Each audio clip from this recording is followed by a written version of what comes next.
tingnan yung ibon brother. Grabe, ano naman sakit to mga idol. Tinaubos yung warrior ko.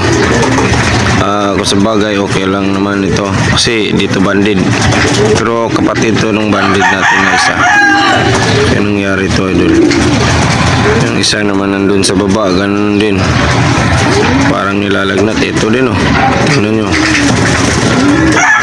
Kaya nangyari sa mga warrior natin mga idol. Oh, kaya ang klaseng sakit to.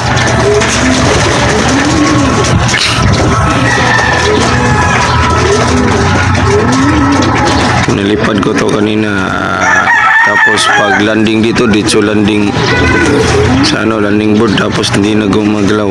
Ganito na yung itsura niya. Kawawang mga ibon mga idol. Ipat natin to sa baba. Pangalawang ano to natin, yung isa nandun oh, nakikita nyo yung isa sa baba oh, umikot-ikot na yung ulo.